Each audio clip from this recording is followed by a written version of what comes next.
Hey guys, this is Matt for Creative, and I just got back from seeing the Marvels. My hair's a mess. Everything, okay. It was fun. It was a really fun movie, but I do want to start off saying that the final trailer, the one that kind of has, I think it's Josh Brolin playing Thanos' voice, kind of talking about a continuation. They use Tony Stark with the snap and everything. It's trying to make it like a continuation of the Avengers story. It is not that. It is a story that includes Captain Marvel, Captain Rambeau, and Miss Marvel, and Nick Fury. Those characters are in this movie. If you like those characters, I've heard somebody describe this exactly this way. If you like these characters, you're gonna like this movie. And I did like this movie. It was action-packed. It was fun, it was interesting, and the very, very end, there's going to be something that ties everything kind of together to what's coming up next. I thought the movie was very well done. So first, no real spoilers. I'll let you know when there are spoilers. It's not going to be an extremely comprehensive review, but if you know the background, Captain Marvel gets her powers back in the 90s, then goes away just because she has to. She has to help the Skrulls find like a new home. In the meantime, a girl that she met has grown up from being a girl to she's now a full-fledged adult. And then in another Marvel TV show, she gains powers. Now, separate from all of this, Miss Marvel. That's a character that you've probably seen on the Disney Plus TV show. She has powers too of her own, and now they come all together in kind of like according to the plot, it kind of works out because they're switching places. You can see all this in the movie trailers, and that's fun. That brings these three characters together, making them have to work as a team, and in the end, they do come together as a team. I don't think that's a spoiler. I think we all knew that they were going to come together as a team. And it was just like, it was fun. It was funny. It kind of felt more like a movie that should have taken place in summer, that kind of action blockbuster. But here we are, November 9th, because I saw it here on a Thursday. I guess they are releasing these blockbusters now into the holidays, but I kind of like growing up, 90s, 2000s, 10s, that's kind of what I know. Summer blockbusters. Now, of course, there are winter blockbusters, but it did feel more like a summer blockbuster movie, and it just had like a lot of energy in it. Again, a lot of comedy, and I do like the characters. I liked every single character that had a presence in Marvel before. I liked Captain Marvel, which out of the three is probably my least favorite, but I still did like the movie. I liked WandaVision, which introduced us to Monica Rambeau, and of course I liked Miss Marvel. A lot of people talk about the negatives of that show. I honestly don't remember the negatives, but I do have a short memory. I just remember it being fun, and there being a few episodes that are really thoughtful and really well done. But now all these characters are here together, and the majority of this story is its own story, and it works by itself. And that's what every Marvel movie needs to be. It needs to tell its own story and then stop, and then of course maybe have this extra that ties it in with what's happening with the overall narrative. So we're going to kind of stop. Spoilers are going to be coming now. Hi, Ninja. Hi, Mia. So spoiler is going to be coming now. Of course, they defeat the enemy, and for all it is, so I thought this movie was going to go in a different way, but it seems like after the events of Captain Marvel did go back to Hala, the place that was under the control of this big AI, supreme intelligence, and was controlling everybody and making people do kind of overall negative things. She destroys that, but in turn, she turns that world upside down, and it is plummeting towards just being a non-functioning world. And when they show flashbacks of it, they show Captain Marvel with this kind of mask over. And for a little bit I was thinking, okay, is this not really the Captain Marvel we know with Brie Larson? Is this another Captain Marvel? Is this like the multiverse intertwining? But it does happen to be that she does cause the devastation of this world.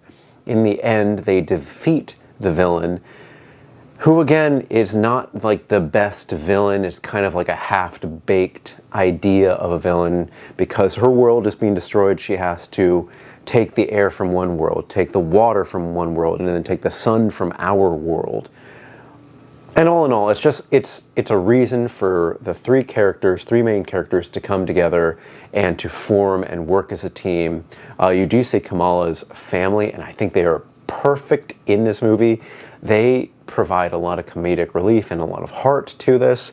I really think the mother should be cast in other things. Her facial expressions and her acting are really well done. But overall, yeah, they do succeed. And throughout all of this is kind of like a timey-wimey, like they're breaching space and time to have a portal, you know, suck the water out of one world and put it and displace it to the world that doesn't have water. And through this, in the end, there is a breach in space-time to see into another reality. Kind of works, but I think it's fun not to really think too much about it. It's kind of fun just watching this movie. So that's broken open. The only way that they can close it is kind of concentrating all their powers into Monica Rambeau. She has to go through the portal and shoot from the other side to close this portal. And they're like, okay, we're going to save you, and you're just going to come back through as soon as it's done. But the problem is, she's on the other side. She has to seal this up. She knew that she was always going to be stuck in the other reality. And the movie itself, the movie ends where she is gone. Captain Marvel, Miss Marvel, they don't know where she is. And of course, they're just thinking, she's going to come back. And you're probably going to guess, like, this is what they want to do. I thought that it was interesting. I kind of knew where this was going.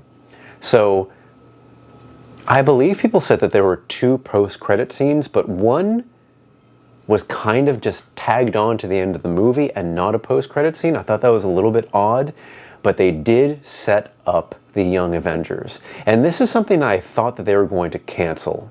Honest to God, I thought that they were going to cancel with all this reorganization. I thought that they were cutting the placements of these characters.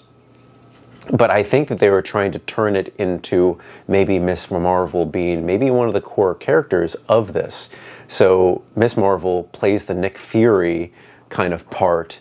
Like, remember when he was helping Tony Stark become part of the Avengers? She goes to Kate Bishop, the new Hawkeye, and invites her to be part of, like, you could call it like these kid Avengers. And then Kate Bishop's like, I'm 23. So, but it's fun. It's the Young Avengers. This is gonna happen. I'm very excited because I liked Hawkeye. I like that TV show. I like that it's set in the holidays. This is kind of like what we have here, but I thought that was just a fun TV show. I like fun things. Sometimes I like to turn my brain off and just enjoy it, but I thought it was really well done. That seemed to be like a post-credit scene, but it was literally within the runtime of the movie, and then the credits go. And then the actual mid-credit scene, because there is no post-credit scene, the mid-credit scene, that is where Monica Rambeau is. She is like on a bed, she wakes up, and her mother, who is younger at this point, is next to her. And Monica Rambeau's mother passed away while Monica was blipped for those 5 years. She never got to say goodbye. But now she sees a younger version of her mother. And she's like, oh, what's happening? What's going on? And her mother doesn't recognize her because, of course, her mother, at the age which we see her at, would have only seen this girl as a young girl, not the adult that she is right now. So they're very confused. They don't know each other because at first we're in a different reality. But the reality that they are in is, and I can almost certainly say it's that Fox X-Men universe, because the only other person that you see in this is Beast. And it is not the young Beast from the new X-Men, it is Kelsey Grammer's Beast from X-Men. And just hearing that, I was just like, this, it's finally coming together. I believe we know what the next movie may possibly be. That's Deadpool. And if you've heard, I'm not going to spoil any of that, but look into Deadpool if you really want to. The Fox universe is now officially tied in. Monica Rambeau is in that original X-Men universe.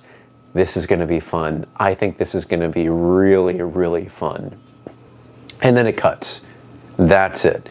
Movie by itself was really fun. Again, I feel like it's a more summer blockbuster than a winter blockbuster, but still, it was cute, it was funny, it had a lot of cats. All these are checking my boxes, and I think you should see it. The SAG strike just ended, so there's going to be a lot of people doing press for this and promoting this, but this is just a fun movie to see. Of course, you know, there are other movies, like last weekend I saw The Holdovers, totally different type of movie. I like seeing all types of movies, and I think this is something that would suit everybody. A lot of people may say this is, oh, like it's an all-women cast, it's like, oh, it's just pushing this down our throats. This is just a fun movie, and the characters, they work all together. So, see it, it's just fun. Now, I am going to be watching the season 2 finale of Loki, which is possibly the series finale. I don't know yet. But guys, if you have any questions, comments, anything, put in the comments section below. Don't forget I'm on Instagram and Threads at M8B9. You can email me at creativenyc2023@gmail.com. Thank you so much for watching, and I will see you next time.